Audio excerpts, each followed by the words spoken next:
You have to become the top 1% in every single thing you do in your business, right? Forget about this whole concept of hiring people who are better than you. There's one perfect example, right? You go to a car mechanic, he's better than you. He understands the car, you don't understand shit about the car. How many times do you get scammed at the car mechanics? Every single time, right?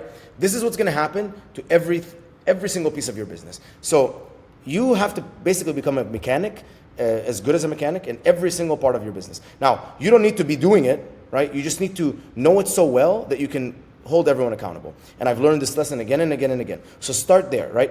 And how do you get there? You're like, okay, shit, I gotta get good at sales, marketing, fulfillment, client success, operations, finance, recruiting. Perfect. You first of all benchmark yourself on all of these different things. So you're like, okay, here's where I am, right? In these things, here's where I want to get, right? I want to be so good at finance that I understand how to create a profit and loss statement really good. I know how to categorize my expenses, build a budget, have budget versus actual, be lean on expenses, have like very low accounts receivable, blah, blah, blah. Okay, so where you are right now, where you want to be. Then you go and find people who are top of their game in that thing, consultants. You're like, hey man, my name is Mina. This is where I am in finance. This is where I want to be. Can you help me get there? Can you teach me? They'll say, you interview 4 or 5 people. You're going to see who you vibe with the most. Perfect. And you start paying for consulting. You pick one thing. They get you better, better, better, better. Having the ability to pivot fast to show like client results and stuff like that, that's the biggest key when it comes to being an agency. It's not just this is how we do it for everyone. Or, oh, hold on, like we have to turn this off and then it's going to be like a week lag. And then a week and a half later, that's when we'll go ahead and show the changes. It's like, no, you should be able to share the changes instantly in order to be like result driven at all times. So being able to do all that kind of stuff and like learn, get in the right rooms, and just constantly get going has been able to like change my agency from just getting a few views for our clients to implementing, getting 15 billion views for our clients just by the learning, getting the right rooms, hearing feedback from the right people that are doing big things. Yeah, Asking I them love it. questions. Yeah, like you got to ask questions. People are so timid and asking questions all the time. I'm just like, drop the ego, dude. Like we're here to learn. And, like we're not all 100% experts in things. And if we can collaborate, be truly authentic to who you are. Stop chasing the trends. Stop trying to be someone that you don't really feel the need to be just because other people are following those trends and stuff. It's providing authentic, raw, actual value based, like from your core values. That's the biggest way in order to like scale, grow, and have like the right audience and people that would want to work with you at the end of the day. You have to have 3 different lead generation sources. You have to, right? So the first one is you do need to have some element of cold outreach. I know that is scary for a lot of people, but you do have to have some elements of cold. Now that can be cold calling, that can be DM strategies, that can be sending people lead magnets or Loom videos, that can be cold email. And any of that stuff is fine, but you have to have some element of cold. Okay. The second one, organic. People need to know who you are to be able to build trust with you, and you are going to close at a significantly higher clip if they feel like you have been in their living room for hours because they're consuming your content on their couch. Okay, so you have to have an element of organic traffic, and that can be shorts, that can be reels, that can be stories, that can be YouTube channels, that can be podcasts, that can be all kinds of stuff where you have an element of organic traffic coming in. And then the last one is depending on the scale that you're at, but at some point you will need an element of paid.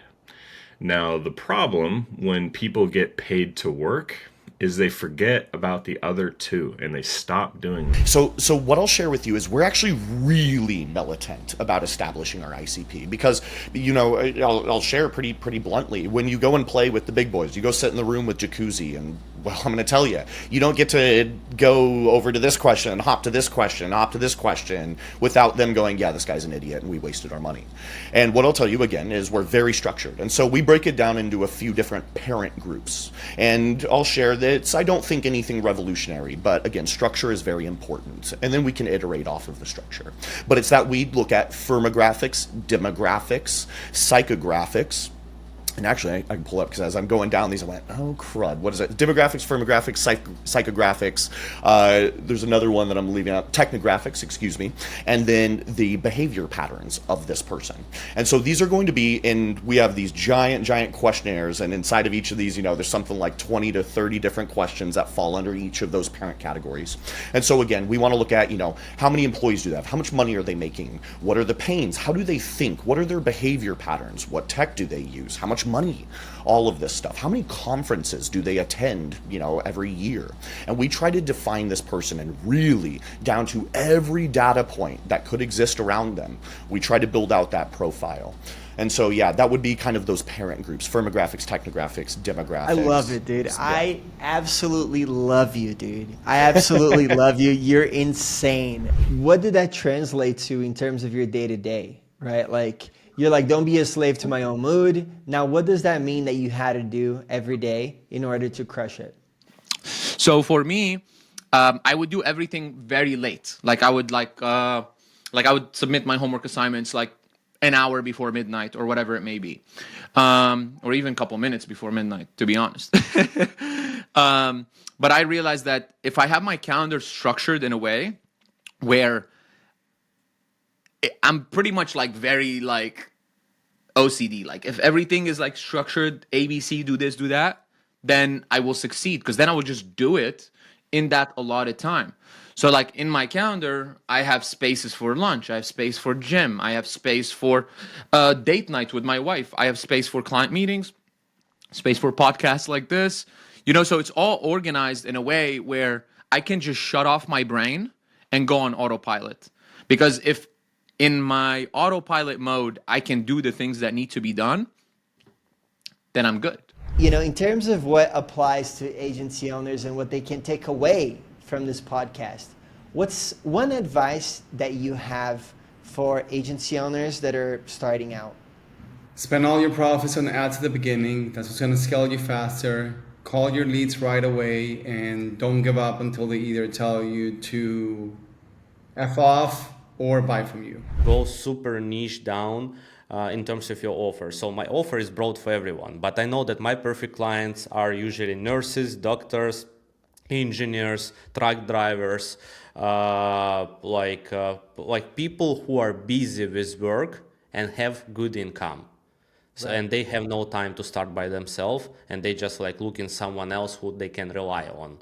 So that's our perfect avatar. That's our customers, what we know from fact. And we just trying to go and testing niche by niche to find out which niche will be working the most consistent, because they are not consistent yet. And then we're gonna be building the separate funnel and everything specifically for niche which is working the best.